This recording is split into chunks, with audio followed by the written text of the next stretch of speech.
کہ جس وقت کوئی گھڑی ہے زور لگنے کی جسے رسول اللہ نے یاد نہیں کیا وہ یہ نہیں سمجھ رہا کہ میں بچ گیا نہ وہ یہ سمجھ رہا ہے کہ میں بڑھ گیا کیوں کہ مجھے رسول اللہ نے یاد کیوں نہیں کیا اس کا مطلب میں ان میں سے نہیں ہوں جو قربانیاں دینے والے ہیں۔ اللہ اکبر۔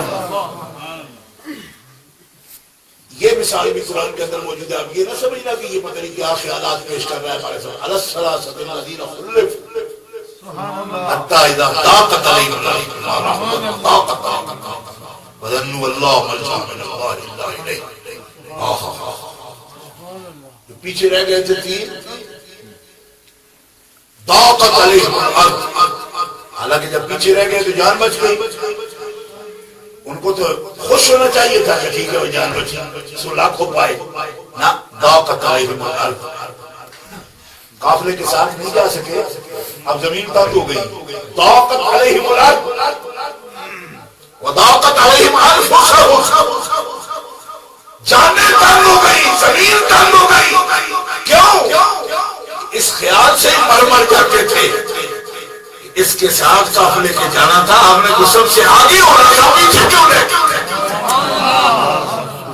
جو مسلمان تقریر سمجھ رہا ہے اس کو کہنا چاہیے سبحان اللہ، سبحان اللہ، سبحان اللہ۔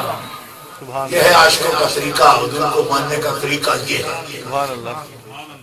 یہاں ہم 18 خوشامدیں آپ کی کہتے ہیں، جو آ جائے تو اس کو 18 دفعہ کہو سبحان اللہ سبحان اللہ سبحان اللہ، آپ بڑے تو اسپیکر پر شروع ہو گئے، ہر آدمی کی مالش شروع ہو گئی کہ آپ نے تو بڑا کام کیا ہے۔ سبحان اللہ۔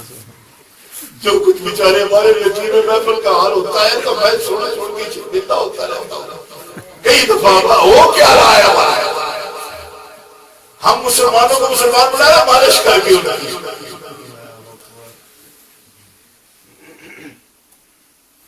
شامل کرو کیوں؟ اس لیے کہ وہ لگے بندے مسلمان ہے پتہ نہیں رسمی، اگر ان کو خود قدر معلوم ہو کہ اسلام کیا ہے، ایمان کیا ہے، محمد رسول کیا ہے، رسول کیا ہے، تو پھر ناز کرنا یہ محبوبوں کا حق ہے، محبوں کا نہیں۔ اور وہ محبوب بیچارہ کیا ہوگا کہ جو محبوں کے ناز دیکھتا پھرتا ہوگا۔ سمجھ آ رہی ہے نہیں آ رہی؟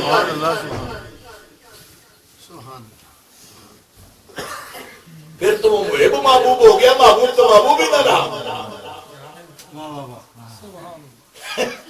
ہر آدمی مالش کرتا پھرتا ہے، میں دیکھا مقاصد ہی بدل گئے، بات ہی ختم ہو گئی۔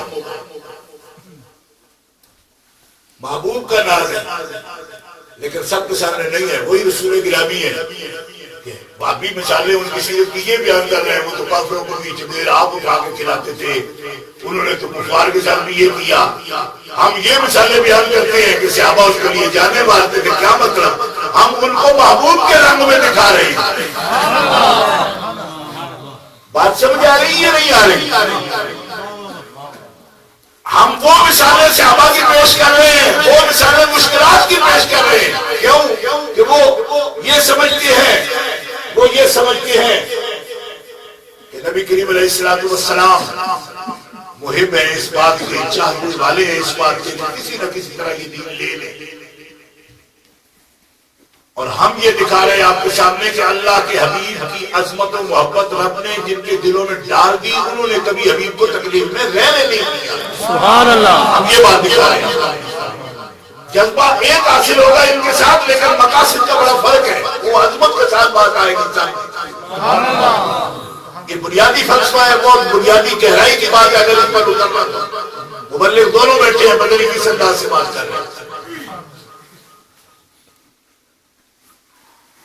من بعد ما اصابهم القرح، یہ دوسرا مقام قرآن میں سورہ احزاب میں آتا ہے، منهم من قضى نحبه وما بدلوا تبدیلا۔ غزوہ احزاب کی بات ہے، وہ غزوہ احد کی بات ہے، یہ سیرت طیبہ کے باب ہے نا۔ آج زمانے میں لوگ کہتے ہیں کہ اس زمانے میں تو یہ بات ہی نہ کرو، جہاد موقوف ہو جانا چاہیے، کوئی ایسی بات ہی نہ کرو، کیوں؟ یہ صحیح قرآن کا کہیں نکل جائے تو بہتر ہے۔ ہمارے ملک میں ایک دفعہ جنرل صاحب جو پہلے رہے ہیں انہوں نے کوشش بھی کی کہنے لگے ایسے حصے اسلامیات سے ابھی موقوف کر دو، یہ زمانہ ٹھیک نہیں رہا۔ ہم نے کہا جی یہ بھی اب قرآن بھی موسم کا پابند ہو گیا، کہ موسم اچھا ہو تو آیتیں پڑھو۔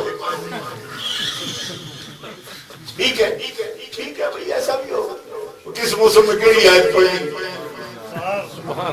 ہمارے تو بزرگ بھی ایسے تھے، میں ان سے پوچھا جناب کوئی مزمل کا وظیفہ دس سڑکوں سے پھر دم ہو گئے، پیڑ ہو گئے کہ دم کرنا پہ جاتا ہے۔ فرمانے لگے کوئی ایک حصہ پڑھنے کی میں کبھی اجازت نہیں دوں گا، پورے 30 پارے قرآن کو۔ یہ کیا کہ ایک آدمی یہ سمجھتا ہے کہ بھائی ایک آیت کا محنت کر کر کے میں کوئی عمل حاصل کر لوں، یہ غلط ہے۔ جو پڑھ سکتا ہے قرآن وہ پورے 30 پارے سبحان اللہ۔ اور کسی خاص عمل کے لیے خاص بیت کرنا یہ غلط ہے، اس کی ضرورت نہیں ہے، پورا قرآن پڑھو۔ اور اگر ضرورت پڑے گی، عبداللہ ابن مسعود کو دیکھو، سرکار تشریف لے جا رہے تھے، بخاری شریف میں حدیث موجود ہے، ایک قبیلہ تھا سامنے، صحابہ نے ڈیرا لگایا، وہاں جا کے سفر کر رہے تھے۔ اس قبیلے والوں کو حضرت عبداللہ ابن مسعود نے کہا کہ اللہ کے رسول کے صحابہ ہیں اور یہاں سفر میں رات آ گئی ہے، ڈیرا لگا لیا ہے، کھانے پینے کی چیز ہو ان کے لیے فراہم کر لو، چاہے اس کے لیے پیسے لے لو۔ اور انہوں نے کہا جی نہ پیسوں سے نہ مفتی، کچھ بھی نہیں ہے ہی نہیں، کچھ نہیں دینا، ہو سکے تو یار ڈیرا بھی ذرا دور لگا لو۔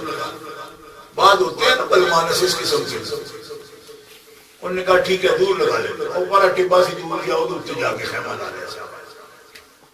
رات کو کوئی سانپ آیا، پتہ نہیں کیا چیز آئی، اس سردار جو تھا اس کو ڈس لیا۔ اب جناب چیخم بھاگ دوڑ، اس کے منہ سے جھاگ نکل رہی ہے اور روڑا ہی روڑا۔ اور کسی نے کہا وہ جو آئے تھے شام کے وقت، انہوں نے کہا کہ رسول اللہ کے صحابہ ہیں تو وہ ہوں گے شفا والے، ان سے بات کرو جا کے، اور ان کی تکلیف ہے اس وقت جان۔ وہ دوڑتا گیا بندہ، انہوں نے کہا آپ نے کیا کہا تھا کہ آپ رسول مدنی کے سنگی ہیں، صحابی ہیں ان کے؟ ہاں کہا تھا۔ تو اب تمہیں کیا یاد آئی؟ انہوں نے کہا ہمارے سرکار کو شام 10 کیا ہے، آپ تشریف لائے۔ ہم نہیں آتے، ہم نہیں آتے کیوں؟ انہوں نے کہا شام کو انہی کے لیے ہم نے کہا تھا کھانا دے دو، اب تمہیں ضرورت پڑ گئی، ہم نہیں آتے۔ بخاری کی بات دیکھ لیں، یہ صحابی رسول کا عمل ہے۔ انہوں نے کہا ہم نہیں آئیں گے، جاؤ۔ اس کا بیٹا آیا سردار کا، اس نے کہا جناب چلے، اگر آپ کچھ کر سکتے ہیں تو کرے، ہو تو مرنا ہے، سے جان نکل رہی، مشہد زہر والی اس کو ڈس لیا اس نے۔ انہوں نے فرمایا میں ایک ریبڑ لوں گا بکریوں کا، دم کر دوں گا بکریوں کا ایک ریبڑ، جو جتنی بکریاں تمہارے پاس دے دو۔ کیوں کہ جس قسم کے تم لوگ ہو نا، اللہ کے نام خیر خرات نہیں کر لو کہ تم تو آتی نہیں، اب تمہارا علاج یہی ہے بکریاں دے دو، ایک ریبڑ لوں گا پھر دم کروں گا۔ یہ بخاری شریف میں موجود ہے۔ ایسے باقی بک بک کرتے رہتے جی یہ دم کرے تو بھی ہدیہ لے لیتے ہیں، میں کہ یہ بخاری میں لکھا ہوا ہے۔ سبحان اللہ۔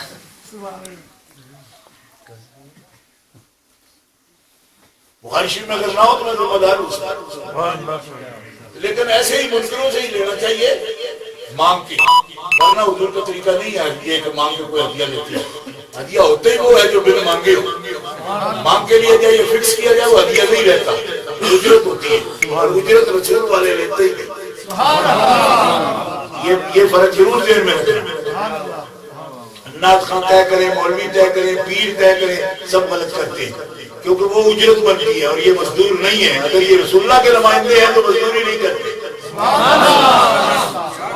نعرہ تکبیر، نعرہ رسالت، نعرہ تحقیق، نعرہ حیدری، نعرہ غوثیہ، جشن عید میلاد النبی، پیر سید عرفان شاہ صاحب۔ اجرت کی بات شریعت میں اس طرح نہیں ہوتی، طے نہیں ہوگا اور مانگ بھی نہیں ہوگی، اور حضور کے جو خاص غلام ہیں وہ تو دل میں بھی یہ خیال نہیں کرتے، البتہ یہ خاص مقام ہے سب سے نہیں ہو پاتا۔ یہ بات ضرور کہوں، سب سے نہیں ہوگا، کیونکہ ایک بزرگ کہنے لگے اگر یہ بات کرتی ہو نا تو پھر کوئی نہ دے سکے تو سڑیا بھی دینا کرو نا، مطلب یہ کہ اندر بھی بات پوچھنا کرو،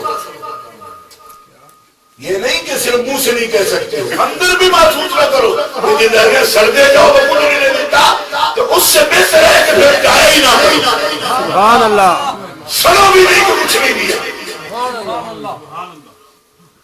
اور اگر اتنی اوقات نہیں تو پھر اس محکمے میں داخل ہی نہ، ہر پہ بیچ لو، دنیا میں ہزار کام ہے اور دکانیں ڈال کے بیٹھ جاؤ، ہر پہ بیچا کرو، کچھ نہیں تو کلفیوں کو یہ ڈوری بنا لو، سبحان اللہ، ریڑھی لا لو، یہاں تو جو صرف ملائیاں بیچتے ہیں وہ بھی رات کو 200 کما کے لے جاتے ہیں، سبحان اللہ، ایسے وہ ایسے بڑھا، تو اس کے لیے کیا ضروری ہے کہ اتنا بڑا بیس بنا کے بیٹھے لوگ اور کچھ مل جائے گا، اس سے بھی کام چل جائے گا، لیکن یاد رکھو یہ ہے بات اہل سنت کی جو میں آپ کو بتا رہا ہوں، ایسے ہی الحمدللہ ہمارے اکابر نے بتائی ہے جو آپ کو بتا رہے ہیں، لیکن اگر کوئی منکر بکواس کرتا ہے کہ یہ کام ہے نہیں جائز تو یہ میں بخاری کی حدیث بھی سنا رہا ہوں، ان سے ڈر کے یہ بات نہیں کر رہا، میں جو حقیقت ہے وہ بیان کر رہا ہوں، ان کے لیے دلیل ہے میرے پاس، کیا عبداللہ ابن مسعود نے فرمایا ریوڑ دے دو، انہوں نے کہا جی اللہ ریوڑ سمجھ رہے ہو، ریوڑ نہیں آپ کو سمجھ رہا، پوری جنگی اچڑ 15-20 بکریاں جتنی بھی تھی وہ سب دے دو، تو ان کی تو جان میں بنی ہوئی تھی، ان کا جی ساری نہیں، سبحان اللہ، اب جا کے آپ نے پھونک مار دی، ادھر پھونک مارا حضرت عبداللہ ابن مسعود نے، ادھر اس کو آرام آگا، سبحان اللہ، غیر تاثر شسر سب ختم ہو، سبحان اللہ،